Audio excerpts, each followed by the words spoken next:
Căderea Constantinopolului a însemnat distrugerea unui imperiu grandios pentru mulți, sfârșitul Evului Mediu și începutul unei sălbatice ofensive otomane în Europa. Această mare bătălie nu este un eveniment din istoria românilor, dar a influențat-o în mod direct, iar întreaga lume creștină a avut de suferit, preponderent partea ortodoxă. Mulți consideră că acest eveniment se rezumă la cucerirea unui oraș de aur, în mod glorios, însă, în realitate, situația este mult mai complexă.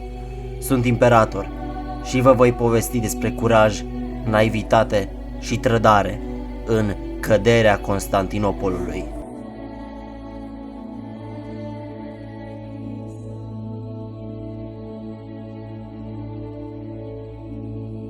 Totul a început cu dorința unui celebru împărat de a recupera teritoriile Imperiului Bizantin.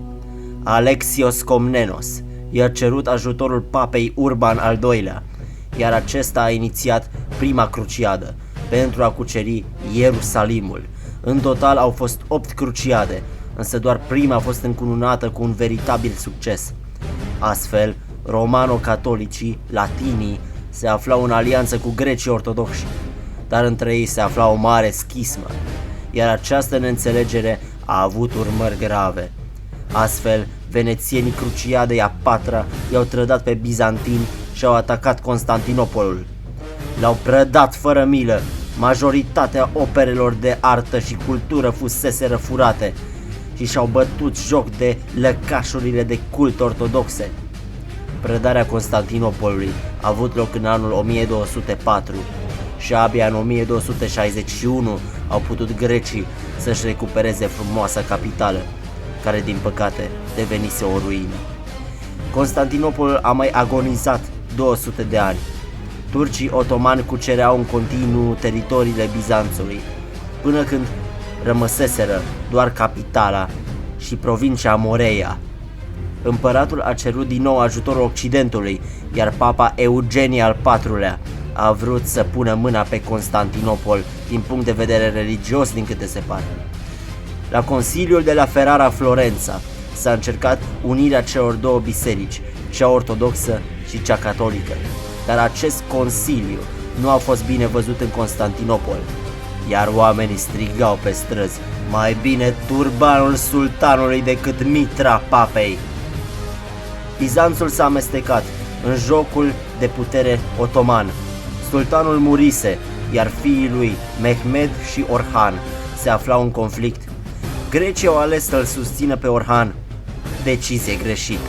Mehmed câștigă tronul și devine Mehmed al II-lea.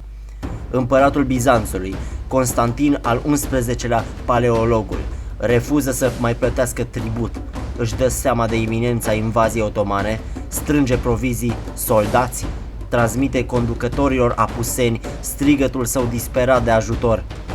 Ce era odată un oraș cu o populație de 800.000 de locuitori, Constantinopolul ajunsese o urbe dezolată, mai mult un sătuc cu 40.000 de locuitori. Mare parte din oraș deja era folosită în scopuri agrare. Totuși, zidurile teodosiene erau un obstacol formidabil pentru otomani și cel mai mare atu defensiv al grecilor. Acest sistem defensiv era format dintr-un șanț, un mic zid, care era mai mult folosit pe post de parapet, apoi un zid mijlociu, foarte greu de străpuns și, în final, cel mai mare zid, cel interior. La al doilea zid avea să se dea greul asediului. Asediul a început în data de 2 aprilie 1453. Avangarda otomană a construit tabăra, iar sultanul a ajuns puțin mai târziu. Bătălia finală pentru Bizanț începu.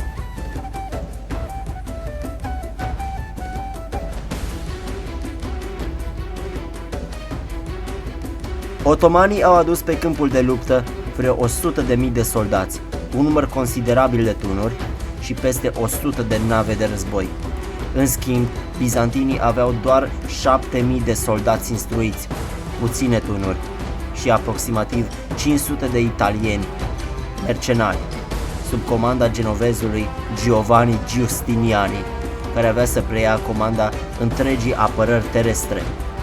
Un tun otoman era gigantic. Bombarda fusese produsă de armurierul Orban din Brașov, ca și multe alte tunuri.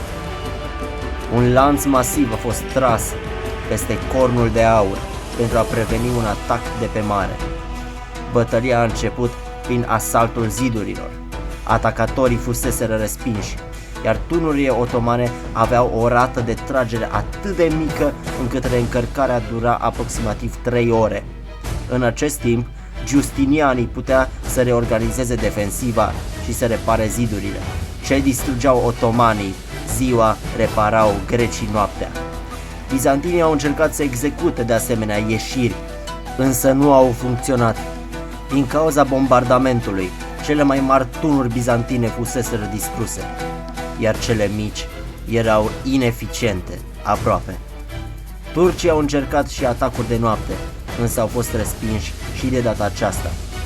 În data de 20 aprilie, venețienii au adus provizii pe mare, iar o scânteie de speranță s-a evit în inimile apărătorilor. Flota otomană a încercat un atac asupra orașului, dar lanțul a ținut-o la distanță.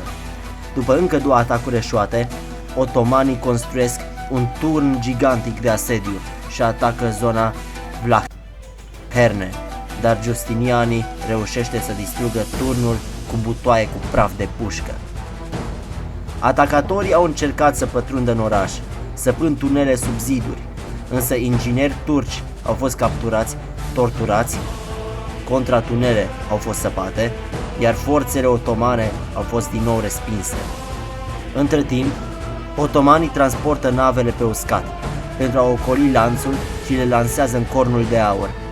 Constantin a trebuit astfel să-și mute trupe la zidul dinspre Cornul de Aur, iar defensiva bizantină la zid fusese slăbită.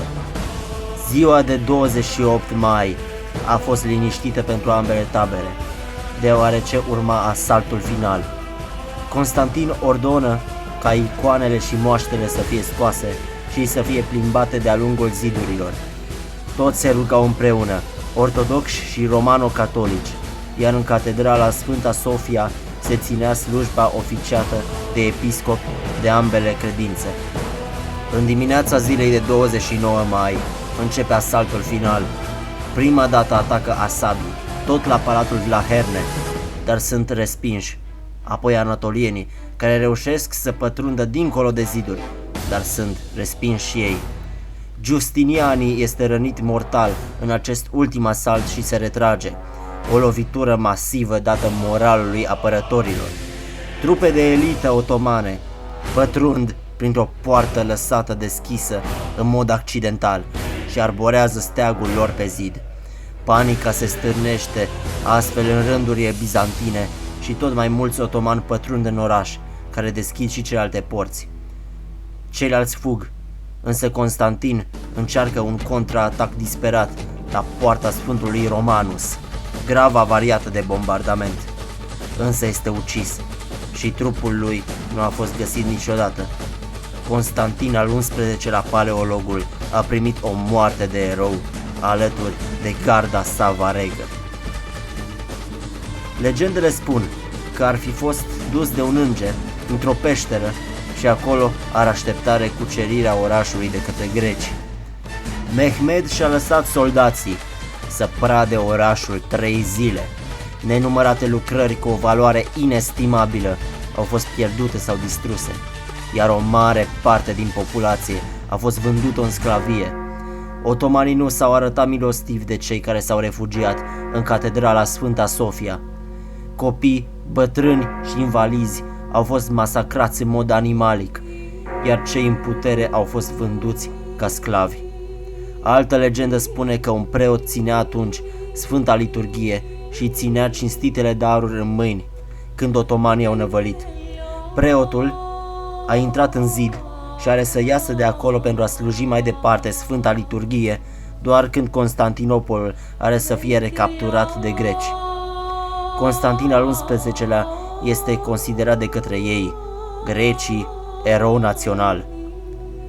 Un lucru este sigur, Imperiul Roman de Est a căzut în ziua aceea fatidică, 29 mai 1453, Marțea Neagră, iar Constantinopolul a devenit capitala Imperiului Otoman până la căderea sa.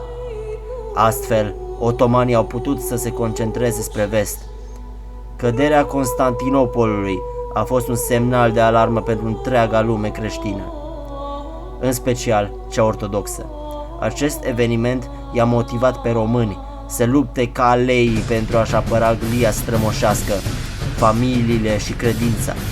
Ne amintim nume nobile, Vlad Țepe și Ștefan cel Mare, care l-au înfruntat pe Mehmed, eroi adevărați care purtau dragoste de țară în inimă și spirit roman-bizantin în suflete.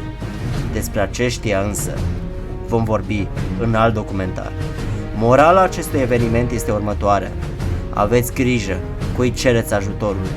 Nu oricine este în stare de sacrificiu de sine pentru alți oameni, cum au fost Giovanni Giustiniani și Constantin al XI-lea Paleologul. Vă mulțumesc mult pentru atenție și dacă v-a plăcut această emoționantă poveste, vă invit să lăsați un like, un comentariu, un share sau un subscribe, dar share-ul ar ajuta cel mai mult. Vă mulțumesc!